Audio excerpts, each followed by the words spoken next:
what I've been waiting for! Ow, that's a real super whooper! Hello everyone. As we've become accustomed to on Pokemon Day, we got an early morning Pokemon Presents. This Presents clocked in at 25 minutes and had a decent amount of intrigue about what would be announced. For fun, I posted my predictions on YouTube and Twitter beforehand. I expected Pokemon Scarlet and Violet DLC, news about the future of the Pokemon anime, announcement of games coming to the Nintendo Switch Online's Game Boy, Game Boy Color, and Game Boy Advance emulator, the official announcement of Pokemon Sleep, and because the Pokemon mainline games gets released pretty much every year, I projected the Pokemon Let's Go Johto remakes. I did a lot better in my predictions this year than I did last year. I hit on 3 of 5. 60% of the time, it works. Every time. But maybe should be considered 2.5 out of 5 since one of the news wasn't exactly what I expected. But now let's get into the Pokemon Presents itself. Starting with the minor announcements, you expect with every Pokemon Presents that you're going to get some updates about the various apps that Pokemon has. However, to my pleasant surprise, these were very short and can pretty much be summed up with one sentence, which I'll do right now for you. The 2023 Pokemon World Championships are going to be held in Japan, and they'll unveil a new Pokemon trading card game set called the Pokemon TCG Classic. In Pokemon Cafe Remix, the Paldean starters have become available for your cafe.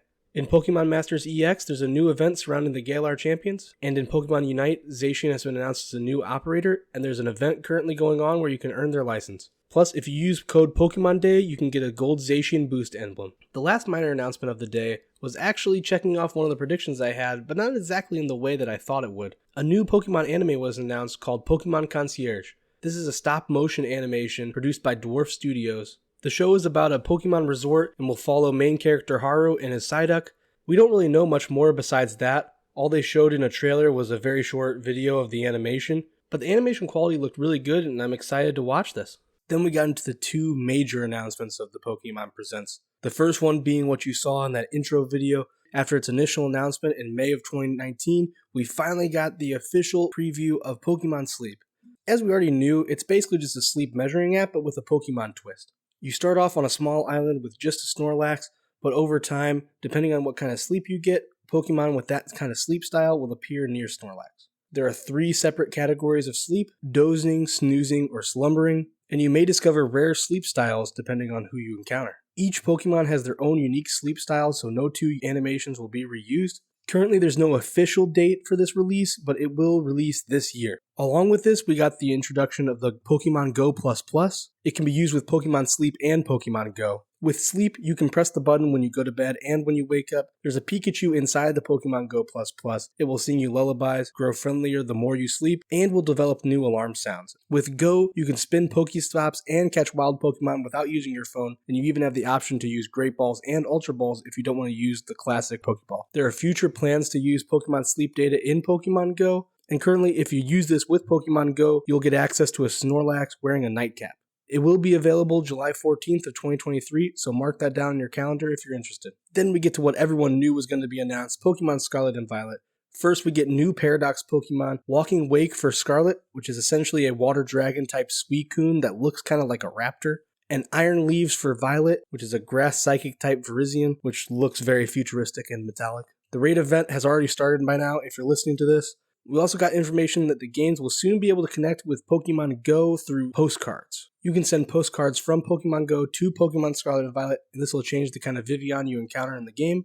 And if you send a postcard, you'll be able to catch roaming form Gimmighoul in Pokemon Go. Pokemon Home support is planning to come to Pokemon Scarlet Violet in early 2023, but no official date given yet. Then, we of course get the Pokemon DLC that everyone thought was coming, the Hidden Treasure of Area Zero. This will be 2-part like it was in Pokemon Sword and Shield. Part 1 is the Teal Mask with a release date of fall 2023. You'll visit the land of Kitakami for a school trip, which is considered outside of the Paldea region, and you'll be encountering the legendary Pokemon Ogerpon, which looks like to be a monkey wearing a mask. In Part 2, planned for winter of 2023, you get the Indigo Disc. You'll be studying as an exchange student at Blueberry Academy. You'll be encountering the legendary Pokemon Terapagos, which looks to be a rainbow-colored turtle. Both of these DLCs will have familiar Pokemon from previous generations available that are otherwise not available in the Paldea region. New uniforms will be introduced for both of these DLCs, and if you purchase these DLCs before October 31st, you'll get a code to add a Hisuian Zoroark in the game. Together, these DLCs will cost $34.99, which is $5 more than they did for Sword and Shield.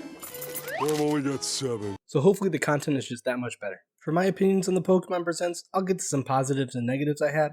To start with the positives, Pokemon Sleep looked very neat, and based on the reaction from the community, that was really the headliner from this. Pokemon Concierge, as I said before, looks very exciting, and I'm really happy to see it. And the DLC announcement that everyone knew was coming will hopefully add a lot of extra playtime to Gen 9. There's a lot of info we don't know about this DLC, so I'm really excited to see what it has to offer. For some of the negatives, there really wasn't a heavy-hitting announcement in this Pokemon Presents. The past couple Presents have had Pokemon Legends Arceus, Brilliant Diamond Shining Pearl, and obviously the big Gen 9 announcements. This one really didn't have that, and when Pokemon Presents only really come twice a year, I was just kind of hoping for something big.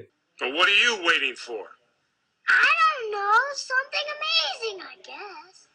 I think Pokemon is definitively getting rid of that third version like you got with Pokemon Platinum or the sequels like Ultra Sun and Ultra Moon in favor of this new DLC policy. So going forward, we need to treat this DLC like a third game, essentially.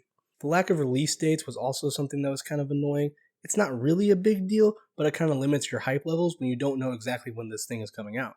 I was also surprised that there was no main anime news given. Obviously we did have the Pokemon Concierge, but we didn't have anything about the future after Ash. They did have a small reveal of some supporting characters, but that was all before the Pokemon Presents, nothing that came in the Presents. Those three things aren't really a big deal, but the next one for me is, and that's the lack of any Game Boy, Game Boy Color, or Game Boy Advance games put on the Switch emulation. When Nintendo announced on the Nintendo Direct that this was coming, the only Pokemon game that was announced for there was Pokemon Trading Card Game. I do enjoy that game, but it's not exactly a heavy hitter in the franchise, and it was already put on the 3DS Virtual Store. The way I see it, the Game Boy era was defined by Pokemon. Pokemon had 2 of the 3 best-selling games for Game Boy and Game Boy Color, and it had all 3 of the best-selling games for Game Boy Advance. Announcing a Game Boy emulation system and then leaving off pretty much the entire Pokemon catalog is like if Sony announced a greatest hits collection but then didn't put Uncharted or God of War in there. Or what if Microsoft announced the greatest classics but the only Halo game they put on there was ODST? It just makes no sense. What the hell were you thinking? How am I supposed to get excited for this Game Boy emulation if you're not going to put the big games on there? And at least Generation 1 and 2 got some love from the 3DS Virtual Store. If you want to play the Generation 3 games, you either have to emulate, which Pokemon doesn't want you doing, or you have to buy the original hardware, which is hard to come by and is all marked up like crazy. And it's not like Nintendo gets any of that profit, it's all secondhand. So there's no reason that they would want to do that. It's just all very frustrating. I thought that was a guarantee that was going to be announced here. So when the Pokemon Presents ended and there was no news on that, it did kind of leave a bitter taste in my mouth. Overall, I think I give the Presents a C. It gave a decent amount to be excited about, but nothing that really put it over the edge. That's all I have for today, folks. Please hit like and subscribe if you enjoyed the video. Comment down below what your favorite part of the Pokemon Presents was. Or let me know if there was something that got left off of the Presents that you were hoping would get announced. I hope to see you all again soon, but until then, I hope you have a wonderful day.